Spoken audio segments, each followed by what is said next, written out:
Hi, my name is Ashraf Ismail, Game Director of Assassin's Creed 4 Black Flag, and I'm very proud to be showing off the Caribbean open world. Here, we're going to start with Edward. After completing a few missions, he's met up with the assassins, but he's not yet bought into the creed, so he still has this selfish need for fame and fortune.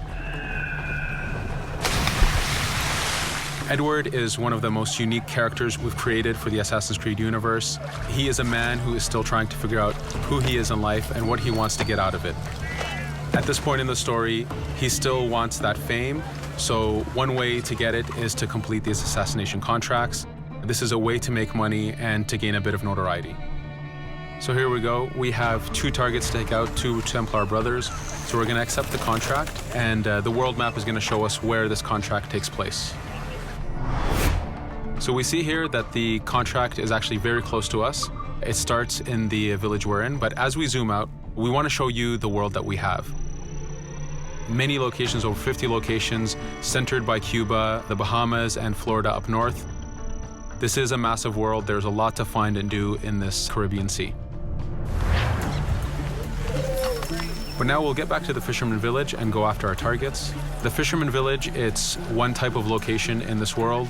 It's really here as a convenience to the player. This is where you can start missions, where you can shop to upgrade Edward and the Jackdaw itself. It's really about the mood and the ambiance of the Caribbean Sea. In the distance, we have a tavern that we're approaching. Taverns are places where you can hire crew, play mini games, drink if you wish. But for now, we're going to focus on the targets and take them out.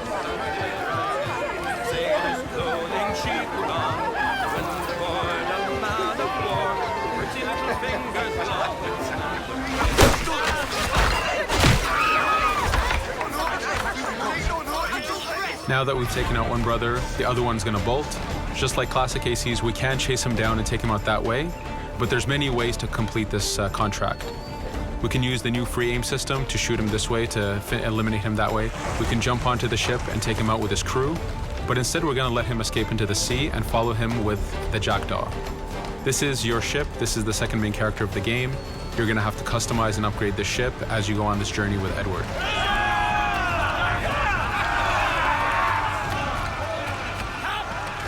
We've seamlessly gone from a ground chase right into a naval chase. We could destroy the ship and complete the contract that way, but instead, using the spyglass, we can see that he's carrying a lot of rum. Rum is important in the economy system. It's one way of making a lot of money if you sell it properly. So instead of destroying the ship, we're going to plunder that ship.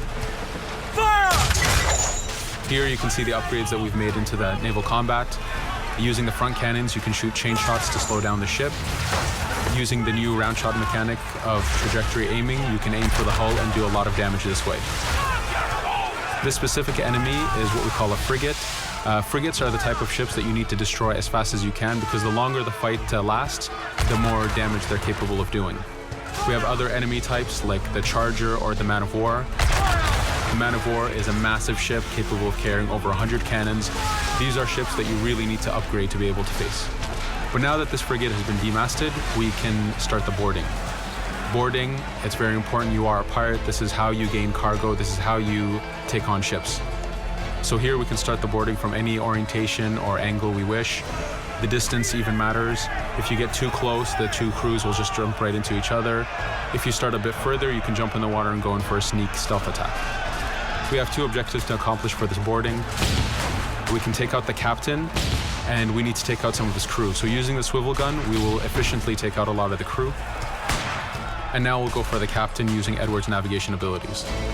Here, again, using the new free aim system, we have a dangerous enemy on the other side taking out our crew.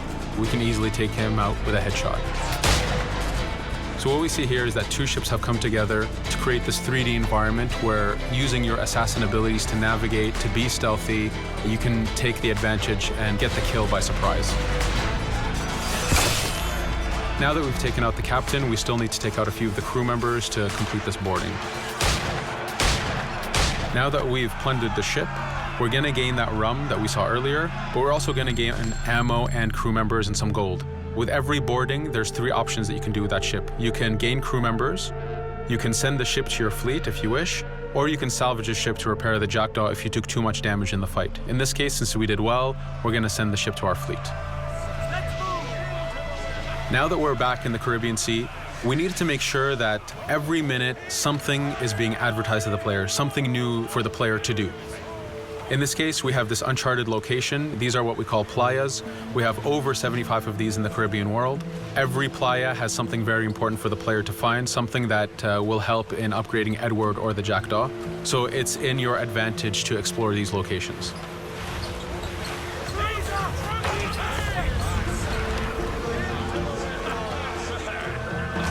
Again, for us, seamlessness is very important. We needed to be able to explore this Caribbean world without having too much interruption in the action. So being able to just let go of the wheel anywhere we want, jump into the water, and swim over to that location.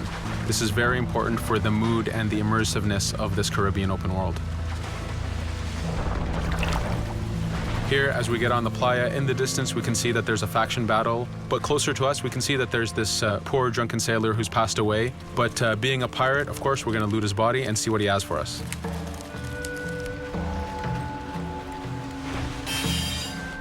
So we found a treasure map. This treasure map is asking us to go to an island called Misteriosa. Every time you find one of these, you know that you're going to find a treasure that is linked to the progression of the Jackdaw or Edward, so they are very valuable. Here we're going to take a look at that faction battle. We have a British ship facing off against a Spanish ship. We could jump in and take advantage of this opportunity, allowing each ship to weaken the other and for us to plunder both. But now we're going to make our way back to the Jackdaw. Again, this is the second main character of the game. There's a lot of customization and a lot of upgrading to do on the Jackdaw. You can upgrade all the weapons to fit the playstyle you wish. Now, as we get onto the Jackdaw, we can see that the crew is cheering for us. Edward has a really close relationship with his first mate, Adewale, standing right there, and with his crew.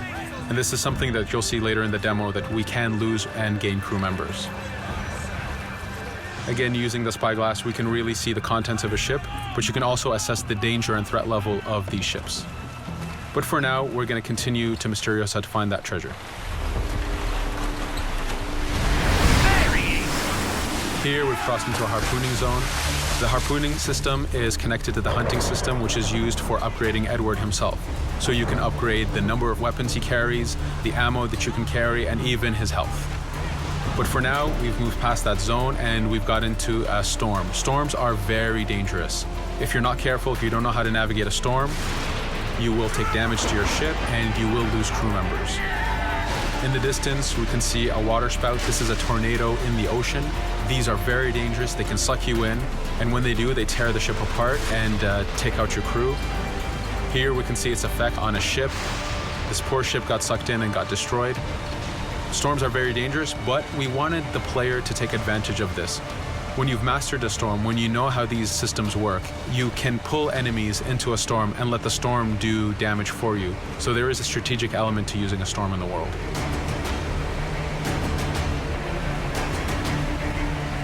Here we can see that the storm is dying down a bit, but there's still this torrential downpour. It was very important for us to get the real mood of and atmosphere of the Caribbean in the weather cycles and in the daytime cycles.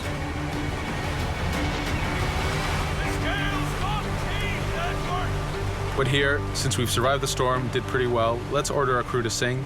Sea shanties are a part of this game. It's a collectible that you can find in the world. So the more you find, the bigger playlist you have for your crew. But for now, we've made it to Misteriosa. So again, we're going to seamlessly get off our ship and explore this location.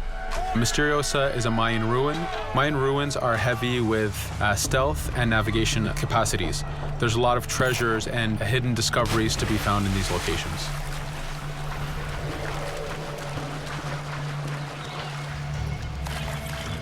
If we recall the treasure map, the treasure is hidden behind a temple.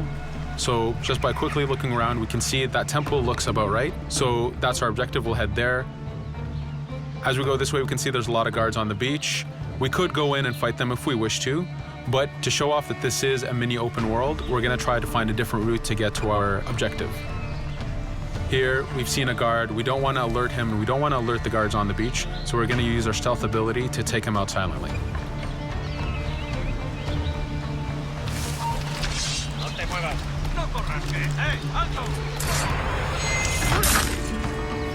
With AC3, we were able to push the navigation in the frontier. which means using natural environments like trees and rocks and so on. Mayan ruins are the perfect place where we mix man-made structures and these natural environments. So you really get to feel how far the navigation abilities of the assassin have come since the original game. In the distance there, we can see another part of the island being blocked off by a patrol of guards. We're going to avoid it for now and go for that treasure.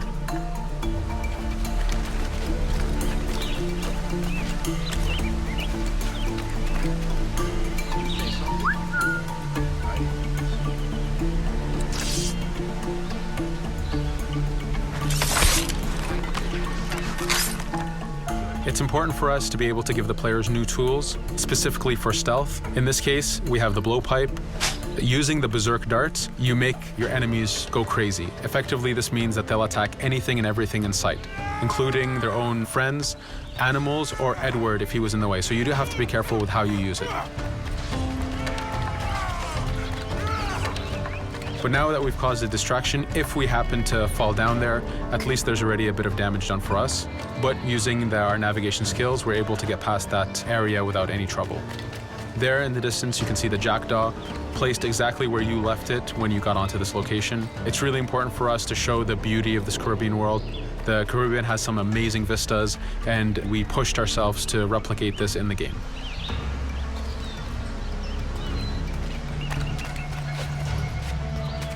As we continue forward, we can see in the distance there's a couple prisoners that are taken hostage. This is a scenario that you need to use stealth. If you're detected by those guards, they will kill the hostages. So in this case, it's to your advantage to use the environment to figure out how you can take out those guards without being detected. In this case, it's 2 guards, so it's not too hard. There are other scenarios where you have more guards and you have to figure out how you can take all of them out at the same time.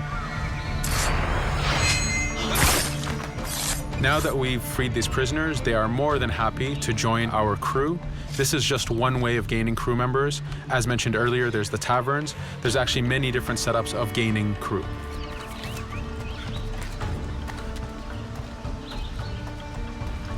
Here, we're going to go back to the treasure map. We can see that the treasure is actually behind the temple near a fountain. So if we just look around, we can see that it's around here.